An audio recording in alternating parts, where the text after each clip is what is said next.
व्यवस्था विवरण की पुस्तक 25वां अध्याय 17वें वचन से हम पढ़ेंगे। स्मरण रख कि जब तू मिस्र से निकल कर आ रहा था तब अमालेक ने तुझसे मार्ग में क्या किया, अर्थात उनको परमेश्वर का भय ना था। इस कारण उसने जब तू मार्ग में थका मांदा था तब तुझ पर चढ़ाई करके जितने निर्बल होने के कारण सबसे पीछे थे उन सबों को मारा।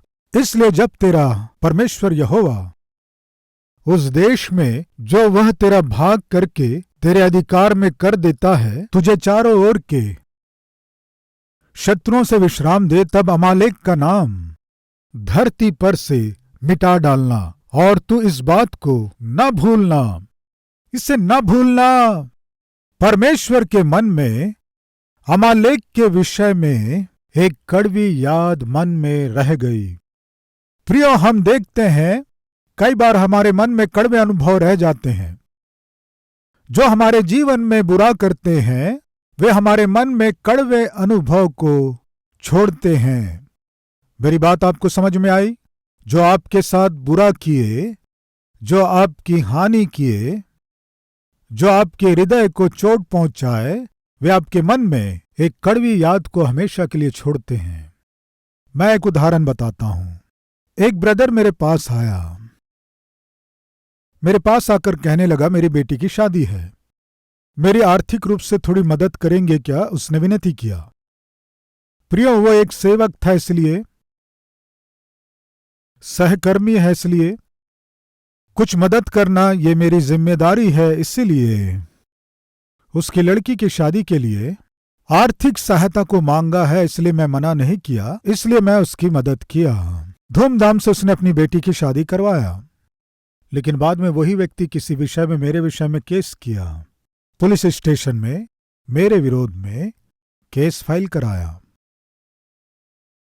एक कड़वे स्मरण को छोड़ा।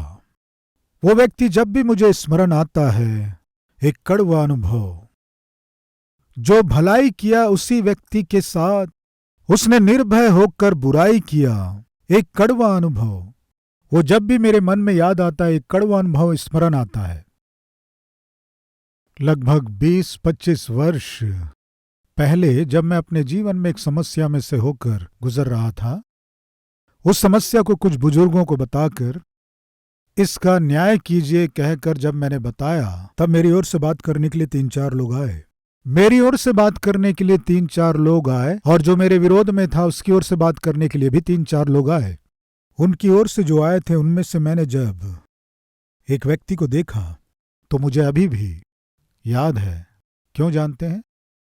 वो मेरे साथ सेवा में घुमा, मेरे घर आकर भोजन किया। मैं जहां जाता था इस भाई को भी ले जाता था, उससे प्रचार करवाता था। मेरे विरोध में जो झुंड आया था उनके साथ मेरे घर आया, उनकी ओर से बात करने। अरे, जो मेरे साथ सेवा किया, जो मेरे साथ घूमा, जो मेरे साथ भोजन किया, जो मेरे साथ रहा, मेरा मित्र, जब मेरे जीवन में कष्ट आया, मेरे जीवन में एक समस्या आने से मेरी ओर रहकर बात करना चाहिए था, मेरे शत्रु की ओर से बात करने जब आया, उसे देखकर मैंने कहा, तुम्हें शर्म नहीं है क्या? मैंने यही कहा, शर्म नहीं है तुम्हें? कल तक तुम मेरे पक्ष में खड़े थे, आज मेरे विरोध में बात करने के लिए इनके साथ आए हो, तुम्हें शर्म नहीं आती क्या? प्रिय, आप जानते हैं उस दिन से लेकर आज तक उसने कभी भी अपना चेहरा मुझे दिखा नहीं पाया। कारण जानते हैं? एक कड़वा अनुभव। प्रिय भाइयों और बहनों, कृपया ध्यान से सुने। हमारे जीवन में जो हमारे जीवन में बुरा किए, हमारी हानि किए, वे हमारे मन में एक कड़वे स्मरण के रूप में रह जाते हैं।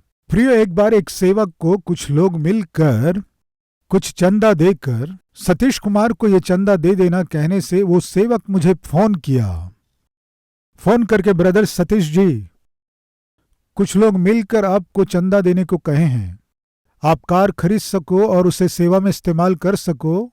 कुछ लोग चंदा दिए हैं, कहीं कोई अच्छी कार मिले तो आप देख लीजिए, आप कार खरीद लीजिए। कहने से मेरे पास पैसे नहीं थे, फिर भी वो चंदा दूंगा कहा है, इसलिए मैं उधार करके एक कार पसंद करके कार खरीदने से जो सहायता भेजूंगा कहा, वो बात करना ही बंद कर दिया, कोई उत्तर नहीं। मैं फिर से उसे फोन करके आप सहायता भेजेंगे बोले थे, सहायता करेंगे क्या, सहायता भेजेंगे क्या, इस तरह मैं पूछ नहीं सकता ना। एक तरफ मैं उधार चुका नहीं पा रहा था और उसने जो सहायता भेजूंगा बोला नहीं भेजा। असली में हुआ क्या? क्या हुआ? जो चंदा देना है सोचे वे उस सेवक को चंदा दे दिए, वो सेवक मुझे ना देकर वो रख लिया। एक कड़वी याद मन में रह गई। प्रिय, एक दिन एक भाई मुझे बुलाया, पास्टर जी मेरे पास एक जमीन है, उस जमीन को बेचना है लेकिन बिक नहीं रहा है, मैं कर्ज में डूबा हूं, आप आकर वो बिक जाए, प्रार्थना करने से अच्छा है। तब मैं गया, उस जमीन के लिए मैंने प्रार्थना किया, प्रभु जी ये जमीन बिकेगा तभी इस भाई के कष्ट दूर होंगे पिता, बहुत से कर्जों में डूबा है, बहुत ही दबाव में से गुजर रहा है, टेंशन में से गुजर रहा है। पिता ये जमीन बहुत ही अच्छे रेट में बिक सके और इसे बहुत लाभ मिल सके, पिता ये जमीन बिक सके, सहायता कीजिए। बहुत ही बोझ के साथ मैंने प्रार्थना किया। वो कुछ देगा इस लालच में मैंने नहीं किया, बिना किसी स्वार्थ के पूरे मन से उस भाई ने मुझे निवेदन किया, इसलिए मैं उस स्थान में जाकर प्रार्थना किया। प्रार्थना के बाद वो क्या कहा जानते हैं पास्टर जी? अगर ये जमीन बिक गई तो 10%, 10वां भाग मैं आपको दूंगा, 10वां भाग मैं दूंगा।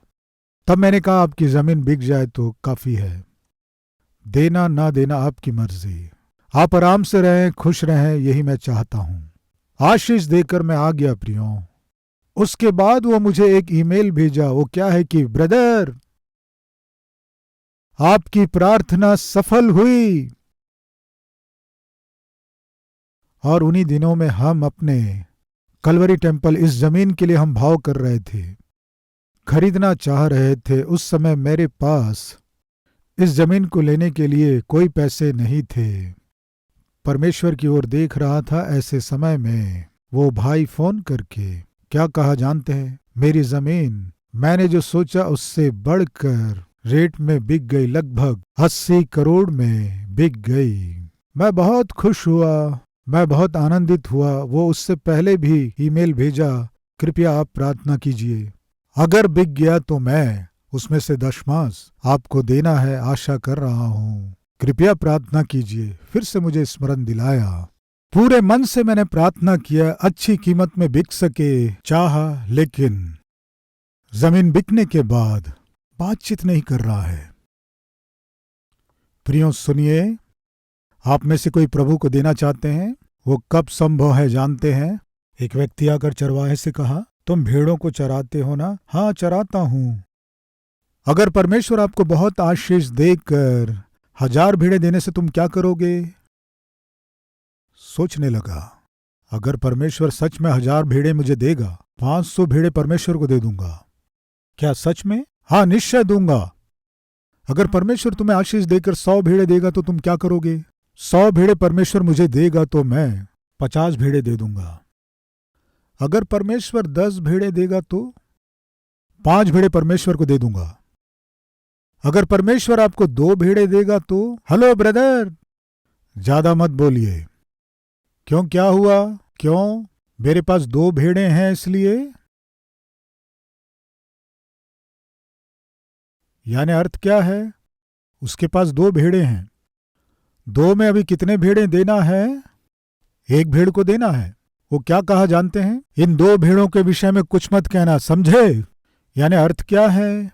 इस समय नहीं है इसलिए 100 भेड़ें यदि परमेश्वर देगा तो, दिया नहीं है ना, अभी नहीं है ना, इसलिए 50 दूंगा, होने से 1 रुपए नहीं दूंगा। नहीं है कहेंगे ऐसे लोग। यह आत्मिकता नहीं है प्रियो। आप विश्वास कीजिए, मुझे इस जमीन को खरीदना था और मेरे पास उसके लिए पैसे नहीं थे। क्या करना समझ में नहीं आ रहा था। वो भाई खुशी के साथ, पास्टर जी आप जिस जमीन के लिए प्रार्थना किए वो मैं जितना सोचा उससे भी दुगने दाम में बिक गया।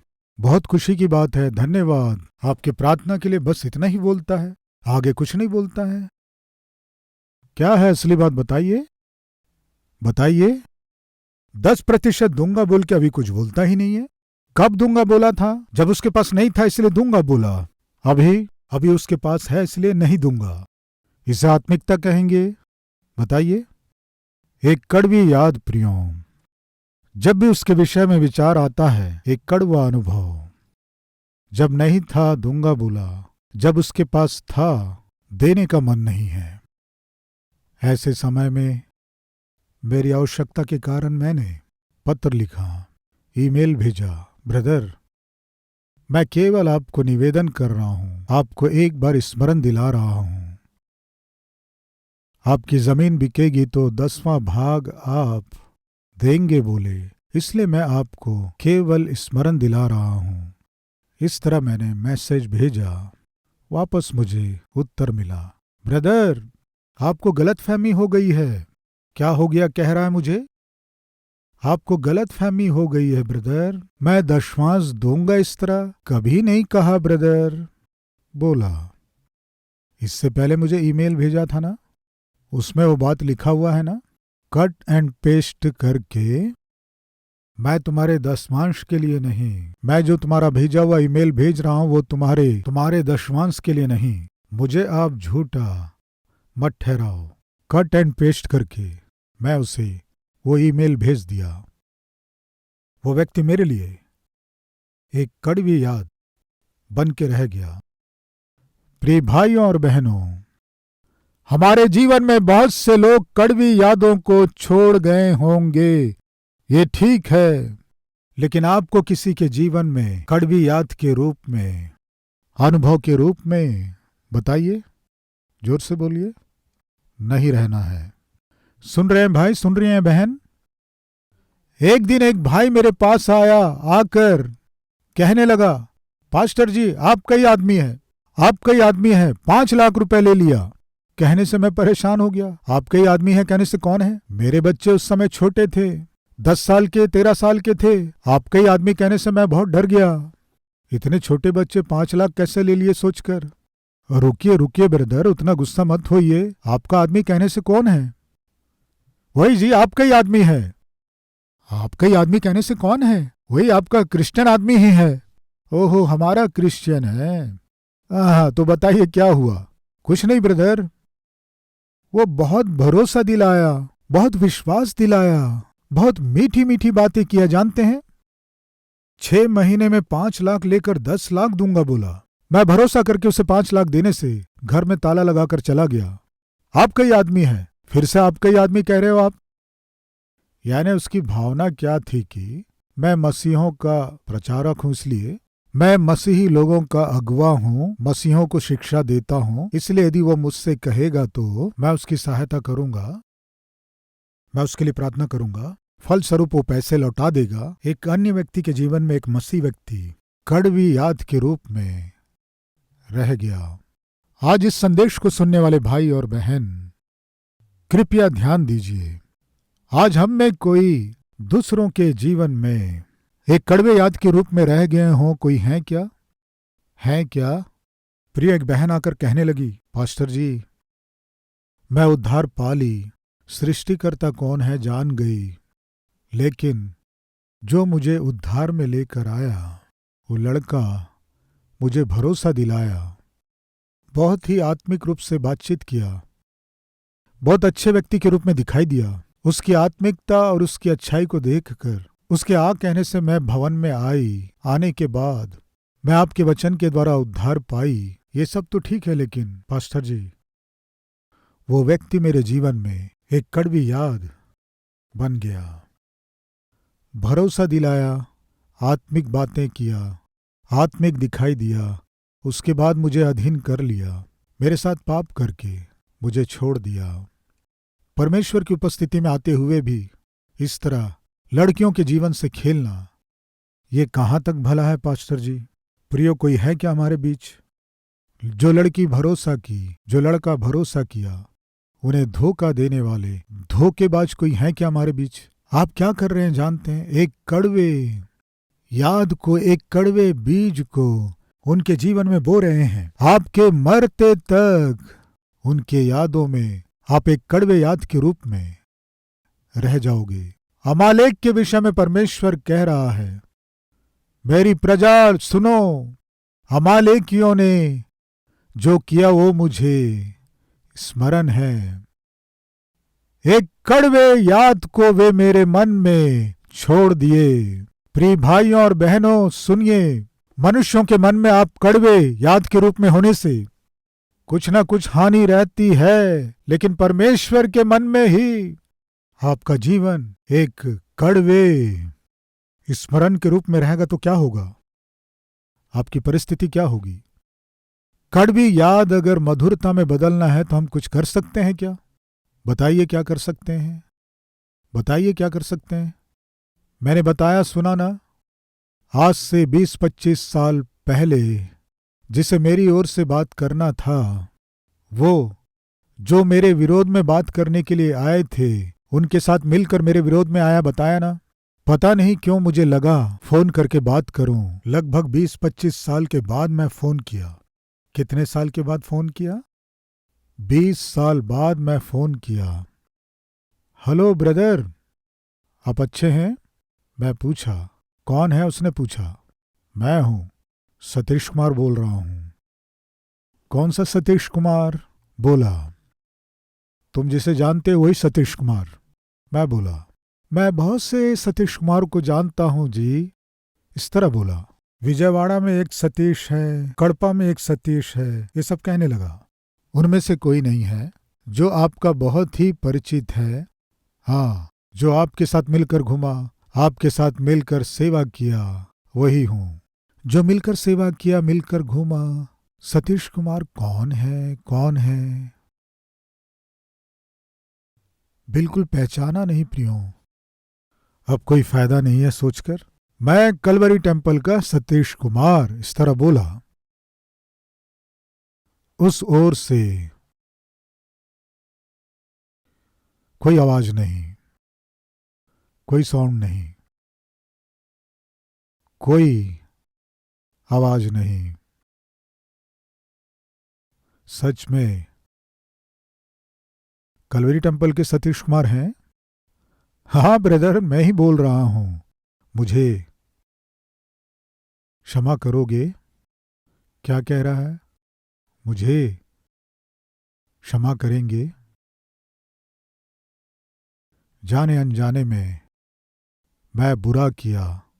तब से अभी तक मैं बहुत बार सोचा कि मैं आपके पास आऊं। मैंने जो किया है वो गलत है, उसे मानना है।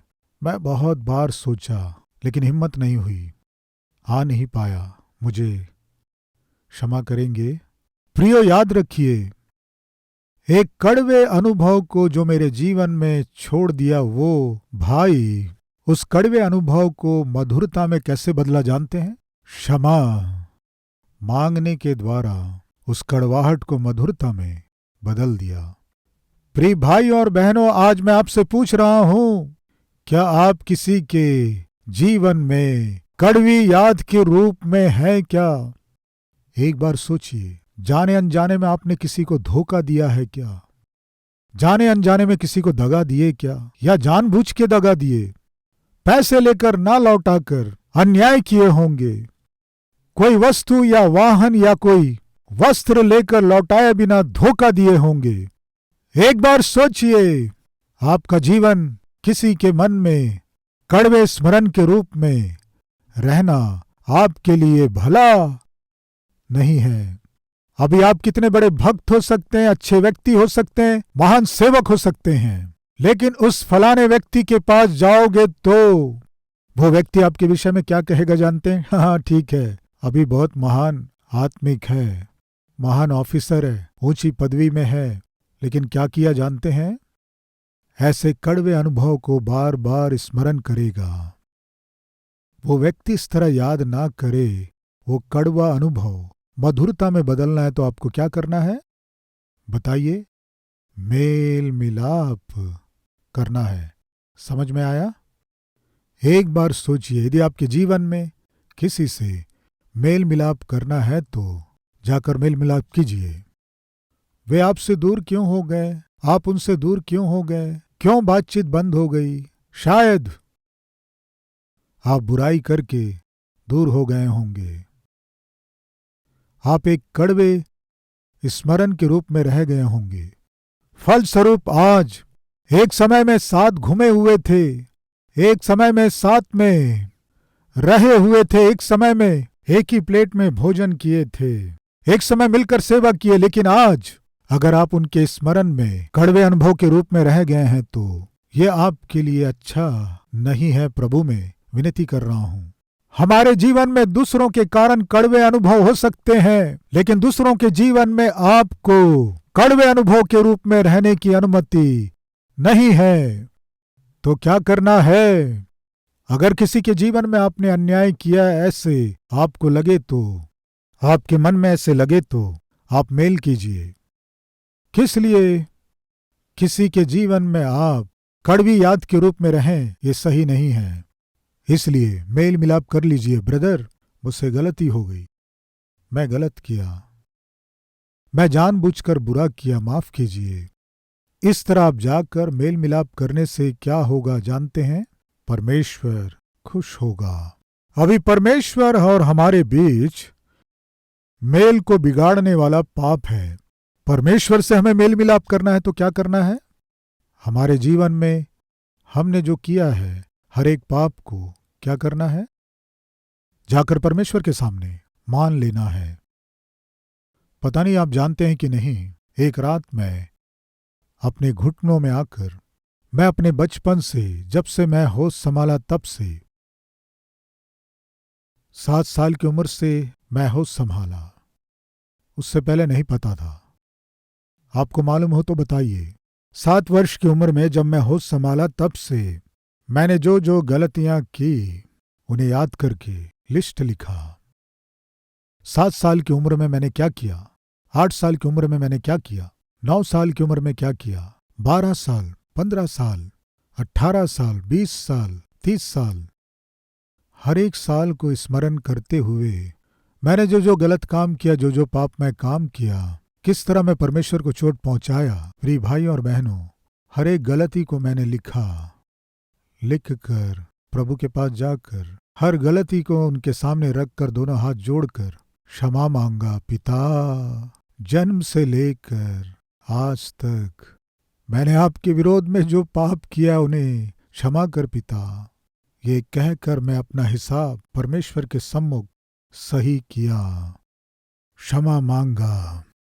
कल के दिन तुमने इस पाप को माना नहीं है, इस तरह परमेश्वर मुझसे ना पूछे सोचकर हर एक पाप को स्मरण करके लिख कर हर एक पाप के लिए क्षमा मांग कर उसे मिटा दिया। क्षमा मांग कर काट दिया, क्षमा मांग कर काट दिया। कारण क्या है कि मुझे अपने परमेश्वर के मन में एक कड़वे याद के रूप में नहीं रहना है। मैं पूछता हूं प्रिय भाई और बहन, हमारे बीच कोई है क्या जो परमेश्वर के मन में कड़वी याद के रूप में रह गए हों? परमेश्वर के मन में आप जो कड़वी याद के रूप में रह गए हैं, मधुरता में बदलना है तो क्या करना है?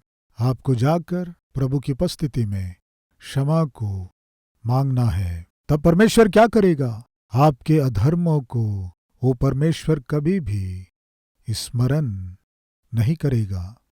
आप अपने हर एक पापों के लिए परमेश्वर के सम्मुख क्षमा मांगेंगे तो वो परमेश्वर हर एक पाप को मिटा देगा। जिन विषयों में आपने मेल किया है उनके विषय में पुराने जीवन को स्मरण बिल्कुल नहीं करेगा। परमेश्वर कह रहे हैं, अमालेक, मेरे मन में एक कड़वी याद है।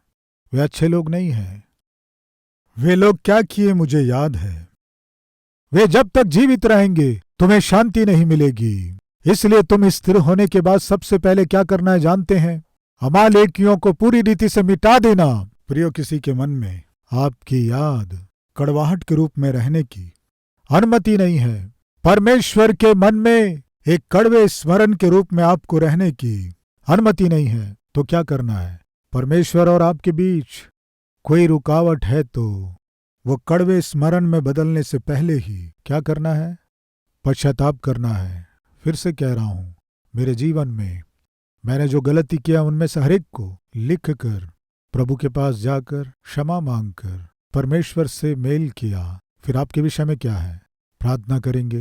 हर एक जन प्रार्थना में सहभागी हों।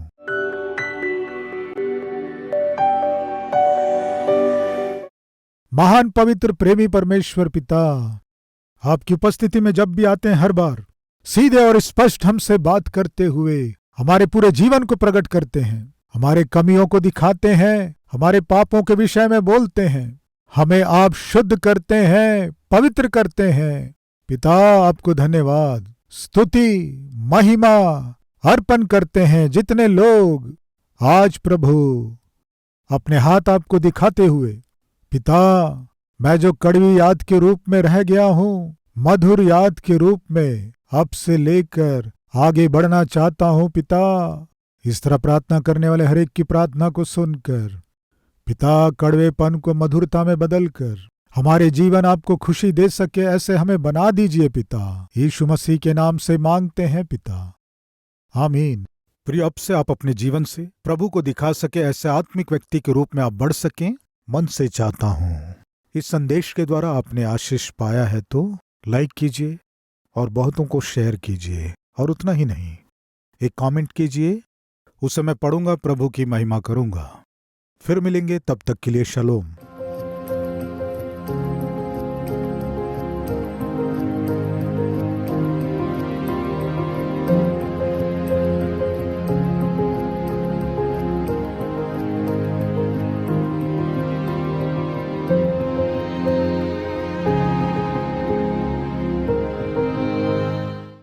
हमारा पता Calvary, post box number 30, Kukatpally, Hyderabad 72।